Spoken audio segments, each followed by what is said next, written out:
வணக்கம். என் பெயர் Sreeja, 3rd CS. இன்றைய செய்தி: மனநலம் உறுதி செய்வோம். ஒரு சமூகம் ஆரோக்கியமான சமூகமா என்பதை வரையறை செய்ய 3 காரணிகள் பிரதானமாக எடுத்துக்கொள்ளப்படுகிறது. அந்த சமூகத்தில் வாழும் மனிதர்களின் உடல் நலம், மனநலம் மற்றும் பொருளாதார நலம் ஆகியவைதான் அந்த 3 காரணிகள். இதில் உடல் நலம், பொருளாதார நலத்தில் ஏதாவது பிரச்சனை என்றால் அது சுற்றி இருப்பவர்களால் உடனடியாக உணர முடியும். மனநலம் பிரச்சனைகள் அப்படி அல்ல. நாட்டில் நடக்கும் தற்கொலைகள் பெரும்பாலானவற்றுக்கு மனநல பிரச்சனைகளே காரணமாக கூறப்படுகிறது. நாட்டிலேயே அதிக தற்கொலை நிகழும் மாநிலமாக தமிழகம் 2013 தொடர்கிறது. 2014 முதல் 2019 வரை நாட்டிலேயே அதிக தற்கொலைகள் நடக்கும் நகரங்களில் சென்னை முதலிடத்திலும் அதன் பிறகு 2வது இடத்திலும் இருந்து வருகிறது.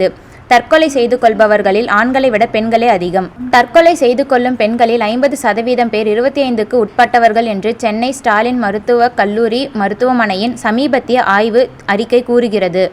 தற்கொலைக்கு முயன்றவர்களில் 58% பேர் வேலை இல்லாதவர்கள், 65% பேர் திருமணமானவர்கள், படித்தவர்கள், திருமணமானவர்கள், தனி குடித்தனங்களில் சுதந்திரமாக வாழ்பவர்கள் என வெளியில் பார்ப்பதற்கு எந்த பிரச்சனைகளும் இல்லாதவர்கள் கூட தற்கொலை முடிவுகளை நாடுகின்றனர்.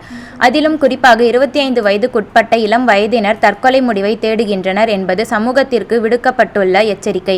மனநல பாதிப்புக்கு திருமண உறவுக்கு இடையிலான மோதல் மற்றும் தனிப்பட்ட பிரச்சனைகள் காரணமாக கூறப்படுகிறது. திருமணமாகி வேலையில்லாத பெண்கள் அவர்களின் விருப்பங்களை நிறைவேற்றிக் கொள்ள பொருளாதார தேவைகளுக்கு கணவன் அல்லது குடும்பத்தினரிடமிருந்து கிடைக்காத போது இதுபோன்ற விபரீத முடிவை எடுக்கின்றனர். அதேபோல் கணவன் குடிகாரராகவோ திருமண பந்தத்துக்கு வெளியே உறவு வைத்திருப்பவராக இருக்கும்போது பெண்கள் இதுபோன்ற முடிவை எடுக்கின்றனர்.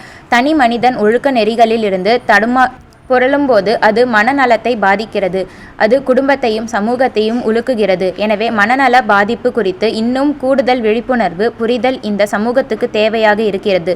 மனநல பிரச்சனைகளை சரிசெய்ய பணம், ஆரோக்கியம், குடும்பம், சமூகத்தின் ஆதரவு தேவையாக இருக்கிறது. அதை வேண்டிய கடமை வழங்க ஒவ்வொருவருக்கும் இருக்கிறது. குடும்ப உறுப்பினர்களின் மனநல ஆரோக்கியத்தை உறுதி செய்வதில் ஒவ்வொரு குடும்பமும் முன்வரும்போது மட்டுமே இந்த பிரச்சனைக்கு தீர்வு கிடைக்கும். நன்றி.